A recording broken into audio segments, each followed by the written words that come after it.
Good day, JSS3 students. You are welcome to another online CV class. I want to welcome you all to the new topic of this week. Now, this week we'll be discussing examination malpractice. Now, let's see the definition of examination malpractice. Let's discuss the definition. Now, what is the meaning of examination malpractice? Now, examination malpractice can simply be defined as the illegal behavior, unwanted activities, or behaviors that are carried out in an examination hall. Now, this can involve cheating, and it can also involve the act of doing some unnecessary behaviors that contradict the rules and regulation of the examination. Examination malpractice can also simply be defined as the academic dishonesty or academic fraud carried out by a student during the examination process. This is any type of cheating during examination process or examination hall. Now, it does not only refer to students but also to staff too. Yes, because some students who are helped by some teachers. Now, in this situation, it means the teachers also are engaged in examination malpractices. Yeah. So now, understanding the meaning of examination malpractice, we all know that word from the word examination, which means a final test that proves that a student needs to move to the next level of education. Now, why malpractice? From the word mal means bad, and the practice means carrying out an activity. Now, bad behavior that are not acceptable in an examination hall. It is examination malpractice. Now, this can involve cheating, it can involve talking, it can involve passing of objects, it can involve smiling, laughing, singing, playing radios, bringing phones or any other technology devices into the examination hall that are not allowed in the examination hall. Now, let's talk about various forms of examination malpractice. Forms or types of examination malpractices. Now, we have various kinds of examination malpractices, and these are: 1. Passing of papers between candidates. 2. Bringing in textbooks into examination hall. 3.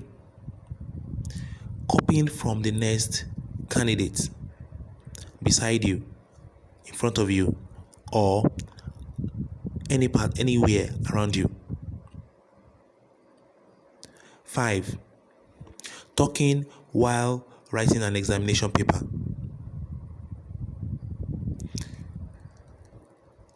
6.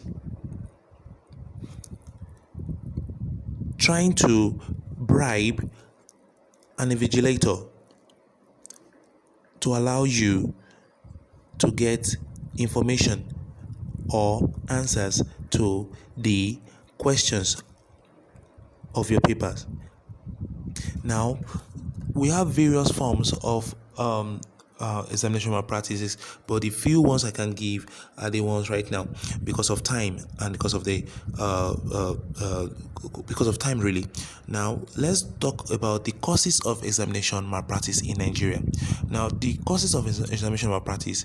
Now, these causes have been something that we have not been looking at, especially in Nigeria, because most students tends to fall into the trap of examination malpractice, and we all know that examination malpractice is a very dangerous activity that destroys lives, and as well as destroys the country's image, and as well as render the potential future youth, rendering them useless and not making them to achieve their potentiality. Now, they have more potential, but they can't just find it, or maybe because of maybe laziness or so. So let's look at the causes of examination malpractice in Nigeria. Now, number one, some researchers believe that there are students with pathological desire to cheat. Now, they believe that some students, they just want to cheat. They can't just do without cheating during examination activities. Now, some can even read ahead, read and understand, but yet such student is not yet confident of himself or herself. Now, such a student can still commit examination malpractice as well. Now, number two, now, it is also what discovered that what the environment of the student also determines examination malpractice. Now, when a student is always what bullied and he is always feeling like what he need is or not comfortable in during exam in a learning environment, now such a student can may lose information passed by the teacher. By so doing, because of the various distraction, now examination is very close by, and he or she we have to what we have to resort to examination malpractice. Now, some again is due to what bad peer pressure. Now, some of their friends, because your friends are doing it, and maybe out of all the friends you are the only one that is innocent, and they keep telling you, oh, you can't do it, you are so, it is very easy, I don't need to pass through all the reading and so stress.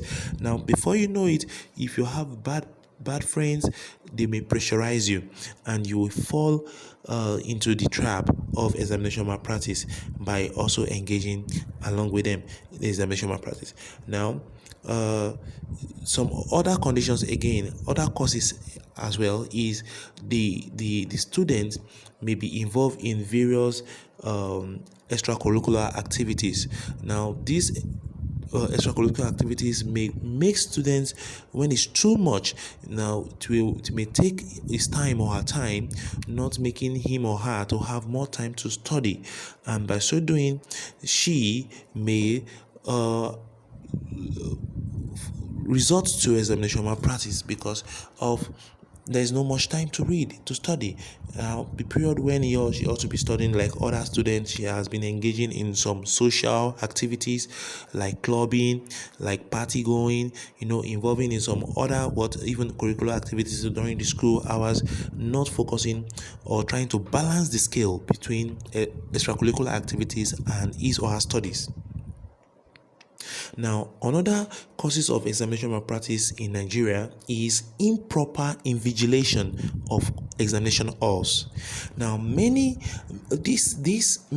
students fall or experience examination malpractice at the very first time in their life when there is improper invigilation in the exam hall. Now, when the invigilator step out of the exam hall without a proper check or putting someone to replace him or her, then such students may fall victim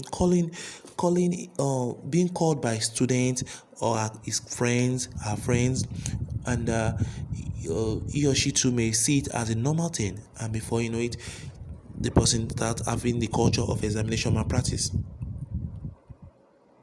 Now, the last one here also is that some improper or we say improper teaching method.